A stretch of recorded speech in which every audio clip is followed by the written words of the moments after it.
Assalamualaikum warahmatullahi wabarakatuh. Perkenalkan, nama saya Muhammad Afdalillah Aritonang dari Politeknik Negeri Batam. Saya dari jurusan Teknik Mesin kelas A1 pagi. Nah, teman-teman, di sini saya akan menjelaskan materi pada malam hari ini, yaitu tentang mengintegrasikan iman, ihsan, dan Islam dalam membentuk ihsan kamil. Nah, apa aja sih pembahasan yang akan kita bahas? Mari kita lihat. Daftar pembahasan. Pokok pembahasan yang akan kita bahas di materi pada malam hari ini. Apa aja sih teman-teman? Ya, yang pertama ada pengertian iman. Kita akan mengetahui apa itu iman. Selanjutnya ada pengertian Islam, apa itu ihsan. Dan juga di sini yang poin keempat ada hubungan iman, Islam, dan ihsan. Nah, apa sih hubungannya di antara ketiga itu? Kita akan bahas nantinya, oke? Selanjutnya ada poin kelima, yaitu konsep ihsan kamil. Kita akan mengetahui konsepnya nanti seperti apa. Terus itu ada karakteristik ihsan kamil. Dan yang terakhir yang akan kita bahas nanti ada unsur-unsur manusia dalam membentuk ihsan kamil. Baik, tanpa membuang waktu, kita langsung saja ke pokok pembahasan yang pertama, yaitu tentang iman. Sebelumnya maaf ya teman-teman kalau misalnya saya jelasinnya agak kayak batu-batu gitu, soalnya memang saya lagi kurang fit, jadi mohon dimaklumi ya. Baik, kita lanjut. Yang pertama adalah pengertian iman.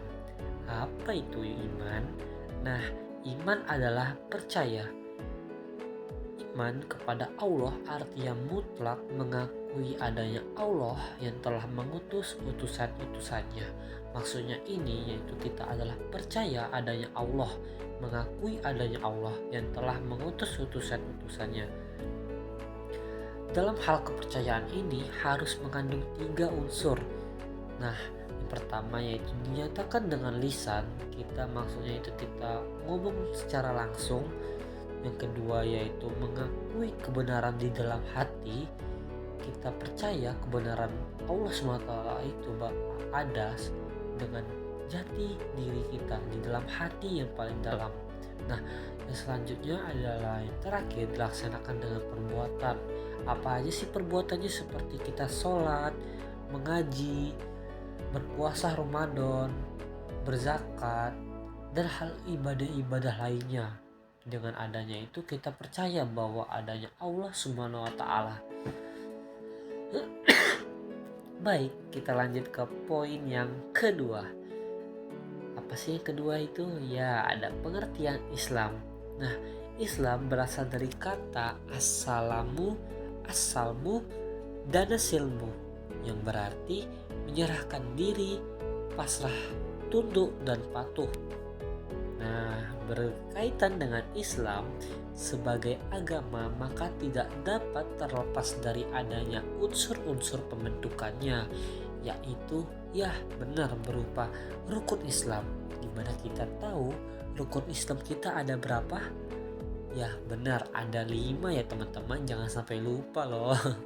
Yang pertama ada membaca 2 kalimat syahadat. Yang kedua, mendirikan sholat 5 waktu. Ingat, jangan tinggalkan sholat 5 waktu ini karena hukumnya wajib bagi kita yang beragama Islam. Yang ketiga yaitu menunaikan zakat.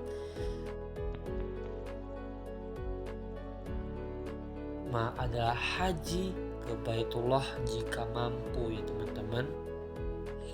Nah, selanjutnya ada poin ketiga. Pengertian ihsan. Apa sih itu ihsan? Mari kita bahas. Ihsan artinya berbuat baik. Ihsan adalah berbakti dan mengabdikan diri kepada Allah SWT dengan dilandasi kesadaran dan keikhlasan. Ihsan itu ada macam-macamnya loh teman-teman. Mari kita lihat di sini. Yang pertama, ihsan kepada Allah. Maksudnya itu apa? Yakni menjalankan perintahnya. Tentu saja setelah menjalankan perintahnya kita harus jauhi larangannya. Itu juga harus setuju dong.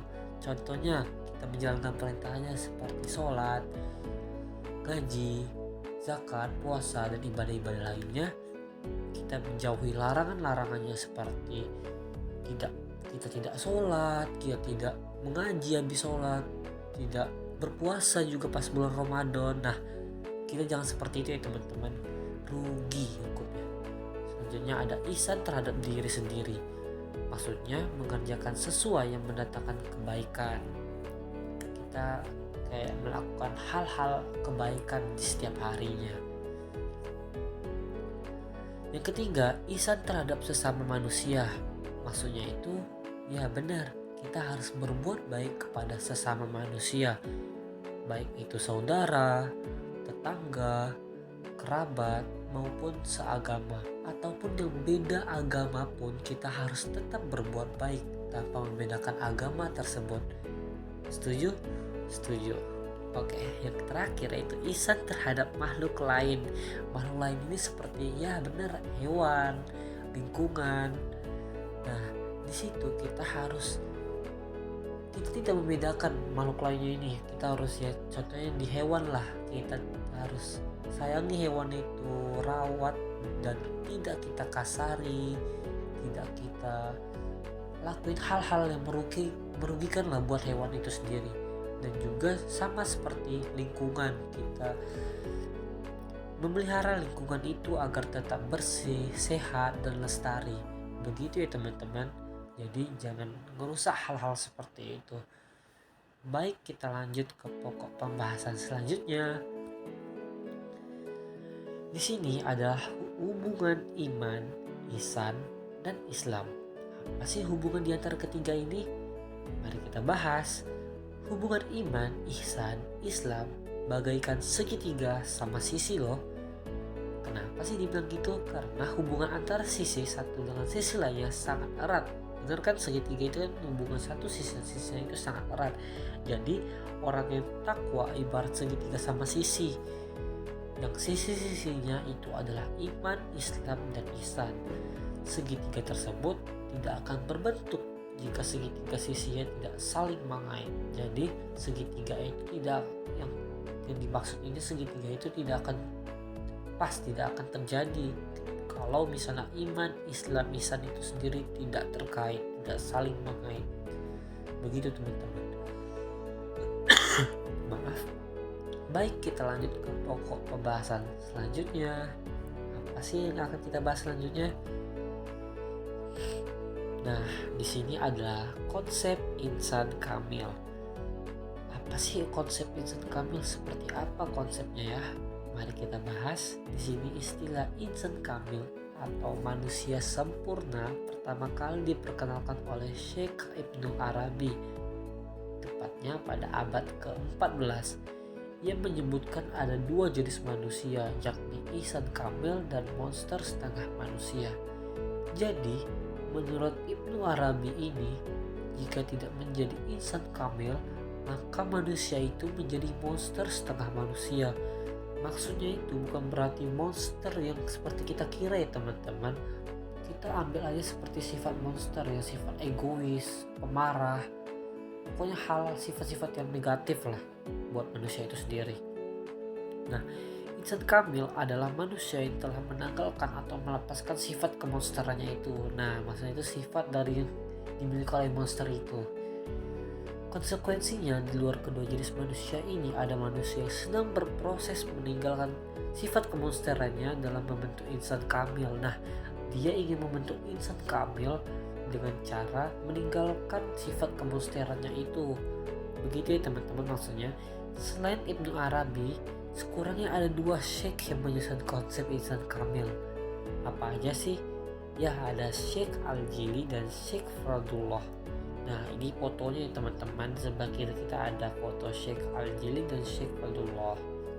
Nah, pernah kenal kan?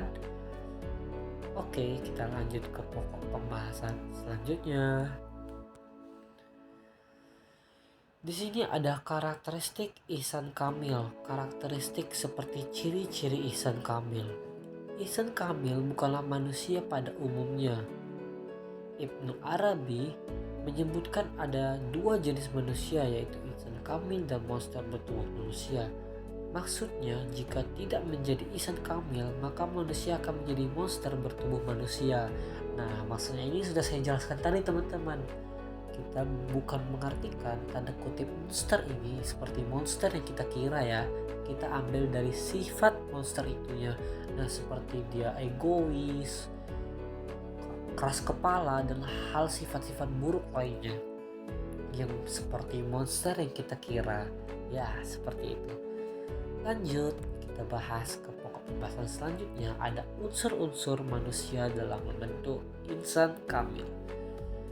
Yang pertama, ada jasad. Keberadaannya di dunia dibatasi dengan umur. Wujud nafsu manusia tidak lain adalah wujud jasad ini yang sengaja diciptakan oleh Allah untuk diuji. Kewajiban jasad adalah menjalankan syariat, yakni menjalankan ibadah badan dan ibadah harta. Contohnya seperti sholat wajib, puasa Ramadan, membayar zakat, menunaikan ibadah haji ke Baitullah khusus yang mampu, dan peduli memajukan lingkungan yang kita bahas tadi. Nah, maksudnya itu kita sebagai jasad, kita jangan terlalu memiliki sifat yang tinggi lah, seolah kita memiliki dunia ini. Sebenarnya kita ini adalah seperti suatu yang diuji oleh Allah SWT untuk selalu bertawakal kepadanya. Begitu ya teman-teman. Yang kedua, kita ada di sini ada unsur-unsur manusia dalam bentuk insan kamil yang kedua, yaitu hati nurani. Hati nurani letaknya tepat di tengah-tengah dada, disebut juga dengan hati jantung. Hati nurani dijadikan Allah dari cahaya loh teman-teman. Wah, bayangin tuh, wataknya seperti para malaikatnya yang rela sujud patuh dan tunduk pada khalifah Allah. Bayangin seindah apa ya teman-teman. Di bumi itu terdapat Quran surat Al-Baqarah. Nah, jadi hati nurani itu selalu tunduk dan patuh kepada Allah dan Rasulnya, seperti para malaikat yang telah dimampukan Allah untuk menundukkan nafsu dan syahwatnya. Bukti adanya hati dalam diri manusia adanya cinta dan benci. Kadang kita ada ngerasa cinta kepada seseorang mungkin dan ada rasa benci, tapi dengan rasa itu kita tidak boleh memiliki rasa benci itu ya teman-teman. Sebenarnya tidak baik buat kita juga, lebih nanti takutnya ke negatif lah gitu ya teman-teman. Kewajiban hati adalah menjalankan tarekat, yakni mencintai Allah dengan jalan mengingatnya seperti berzikir dan menaati Rasulnya. Baik, kita lanjut ke unsur-unsur manusia dalam membentuk insan kamil yang ketiga. Yang ketiga di sini kita ada roh, di mana roh letaknya di dalam hati nurani. Roh adalah daya dan kekuatan Allah yang dimasukkan ke dalam jasad manusia, lalu menandai dengan keluar masuknya nafas, menjadi hidup seperti kita di dunia sekarang ini. Nah, kita bernapas, masih bisa hidup sampai sekarang di dunia ini karena ada roh ini ya teman-teman. Jadi adanya roh adalah kita dihidupkan di dunia ini. Roh itu mempunyai kewajiban loh teman-teman, menjalankan hakikat yang merasakan daya kuatnya Allah. Nah, kita hidup di dunia ini hanya untuk bertawakal, bertakwa kepada Allah Subhanahu wa taala. Seperti itu ya teman-teman. Lanjut ke 4 unsur-unsur manusia dalam membentuk insan kamil yang keempat, yaitu adalah sir atau rasa. Letaknya di tengah-tengah roh yang paling halus, yang paling dalam. Rasa inilah yang kembali ke akhirat. Rasa adalah jati diri manusia. Bukti adanya rasa adalah kita dapat merasakan berbagai hal dan segala macam, seperti rasa asin, pahit, getir. Ada juga rasa enak dan tidak enakan. Ada juga rasa sakit, rasa sehat, rasa senang, rasa susah, rasa sakit hati, kita frustasi, dan rasa lain-lainnya. Kewajiban sir atau rasa ini adalah mencapai ma'rifat billah, yakni merasakan kehadiran Allah, bahwa ternyata Allah itu dekat sekali dengan kita, bahkan lebih dekat dibandingkan urat nadi leher atau lebih dekat dibandingkan jarak antara hitam dan putihnya mata. Nah, jadi bayangin tuh kita sedekat apa dengan Allah. Jadi jangan pernah merasa jauh diri kita dari Allah Subhanahu wa taala ya teman-teman. Kita harus percaya bahwa Allah itu selalu dekat dengan kita. Nah, dengan cara kita mendekat Allah itu ya tentu saja kita harus bertawakal dan melakukan ibadah kepadanya seperti sholat. Nah, dengan cara sholat itu kita bisa bercerita kepada Allah apa masalah hari ini, kita bisa minta kemudahan untuk menyelesaikan masalah itu. Setuju teman-teman? Harus setuju dong. Nah, tentu bagi orang yang sudah mencapai ma'rifah billah itu sendiri. Ya, segitu saja mungkin yang saya dapat jelaskan tentang materi pada malam hari ini, yaitu tentang mengintegrasikan iman, ihsan, dan Islam dalam membentuk